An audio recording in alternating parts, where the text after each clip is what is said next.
Hello Libra, Sun, Moon, Rising, and Venus signs. Kamusta kayo? Sana po ay nasa mabuti kayong kalagayan. Welcome back po sa Star Tarot. Kung bago kayo rito, welcome din kayo. Thank you sa inyong support. I truly appreciate it. God bless you all. Pauna mensahe po ninyo for today, we have the Empress. Napakagandang energy nito kasi this is a very nurturing energy. Now, this is a mother archetype, kaya probably ang iba sa inyo baka kayo ay isang nanay na, maybe you're a mom, or baka you're going to be a mom, no? So, maaaring ganon, that takes care of the kids, takes care of the family, or maaaring pati parents ninyo, baka kayo din na nag-aalaga, no? Yung ganon. This is also a very abundant and prosperous energy, kaya maaaring ang iba din sa inyo dito magkakaroon ng additional na material wealth, magkakaroon ng additional income, financial gain, additional money, no? Or any opportunity pangkaperahan na maghahatid sa inyo ng prosperity and abundance that is possible. We have Queen of Pentacles. Holy moly, dalawang nanay, no? Kasi pareha sila mother archetype, no? So, maaaring maraming nakapaligid sa iyo, no? Maaaring merong isa, dalawa, or more than that pa na mga mami na, no? Or siguro, malaki ang impluensya, no, ng mga mother figure ninyo sa inyo. Maaaring ganun din ang ganap. Or baka kayo talaga ay mommy na, no? Kasi si Queen of Pentacles ganun din. She's already, she's also a mother archetype, no? Kaya, siguro, it's either you are taking care of your mom or you're taking care of one of your parents or both parents, or baka ang iba sa inyo Libra, baka ang trabaho ninyo is caregiving, no? So siguro isa kayong caregiver, isa kayong nanny, nurse, mga ganon, or baka nasa allied health professional din na linyada kayo napunta, and you are taking care of people, no? So maaaring ganon ang inyong sitwasyon. So this is also signify financial success, no? So additional wealth, so talagang magkakaroon kayo dito ng magandang sitwasyon pagdating sa pera, kasi most likely merong dadating na mga financial blessings or financial opportunities, no? Sa inyo sa ngayon.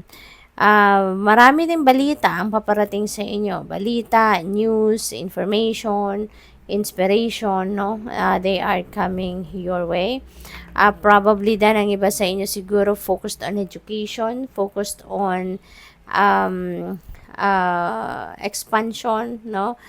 Expanding your knowledge, expanding your learnings din, yung mga ganon. Siguro, ang iba sa inyo nag-enroll pa sa sa school, maaring ganon din ang ganap, no? What else? We have the moon energy. Kung meron kayong desisyon na gagawin or kailangan gawin sa ngayon, sinasabi ni the moon energy na as much as possible, wag muna kayong magdesisyon, kasi kung ano man ang basehan ng inyong desisyon, maring hindi pa yan konkreto para sa iyo. Baka may kulang ka pang impormasyon na dapat marinig or malaman, no, para pag-come up ka ng isang magandang desisyon, no? So ngayon, kung kaya pa, no, na wag mo nang magdesisyon, wait for a little more time until na mas maging malinaw na talaga sa inyo ang basehan ng inyong desisyon. Okay? Kasi parang bizarre pa ito, no? Kahit hindi kayo sigurado pa sa magiging desisyon ninyo. Kaya habang nagdadalawang isip pa kayo, wag muna kayong mag-desisyon. We have 7 of Pentacles. Ayan. So, parang ini-examine nyo na dito yung mga bunga, no, ng inyong itinanim. Are they ready for harvest, no? Malalaki na. Ito yung mga bunga ng tanim ninyo, itong mga Pentacles na to, no? They are already, growing, no? Pero hindi pa sila ready, no? Hindi pa sila ready to harvest. Kaya, you may need to work harder pa, you may need to take care of whatever it is, no, na ginawa ninyo. Baka kailangan nyo pa na mag-effort pa, no, At ano pa, dagdagan nyo pa ang sipag, no? But stay in the course, huwag kayong sumuko, huwag kayong mag-give up, no? Be patient, kasi your work, no? Or your efforts will pay off in no time, okay? So, sometimes, kailangan lang talaga natin na maging pasensyoso at pasensyosa at maghintay, okay? Remember, good things come to those who wait. Kaya may mga bagay na kailangan nating hintayin. Kailangan hintayin natin na mag-mature. Kailangan natin na maghintay na maging ready. 'Di ba? Hindi pwedeng i-rush. May mga bagay na hindi natin pwedeng madaliin. The sun energy, this is the most uplifting, most optimistic, happy, joyful energy. Kaya napakaganda. No? This signifies success, no? This signifies that everything will go well. Lahat ng ginagawa ninyo or ano man ang pinagkakaabalahan ninyo, you can expect success. Yung ganon. This is also going to bring forth positive change. No? Mababalot kayo ng liwanag.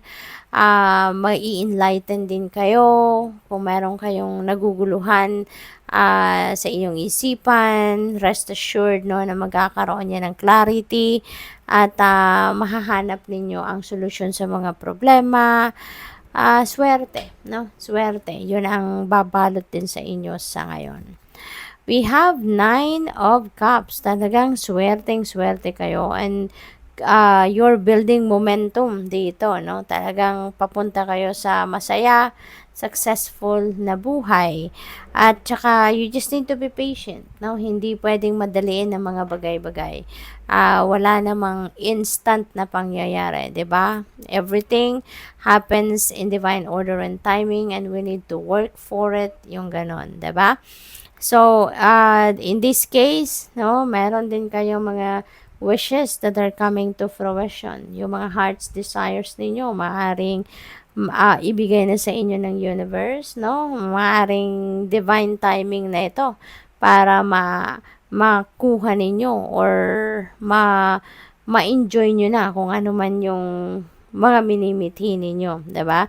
So you're going to be very happy, no? This is a time for success, for pleasure, and manifesting, no? You are manifesting your dreams, you're manifesting your heart's desires, no? This is also a time for falling in love, no? For some of you, if you're single, baka ngayon din magkaroon na kayo ng love life, kaya magiging extrang masaya kayo. We have 5 of Swords in reverse. Ayan. So, this is really beautiful. Napaka-positibo na mga mensahe ninyo sa ngayon, Libra. Kasi kung meron din kayong mga conflict with someone, meron kayong mga hindi pagkakaintindihan with another person, may mga away na nangyari, you are also moving on from that, no? Maaaring magkausap na kayo kung sino man ang meron kayong hindi napapagkasunduan, and you may enter a compromise, no? Or you will come up with a peaceful resolution. Kaya maaaring mag-reconcile din kayo sa ngayon. So good luck. Thank you for watching. Love and light. Namaste.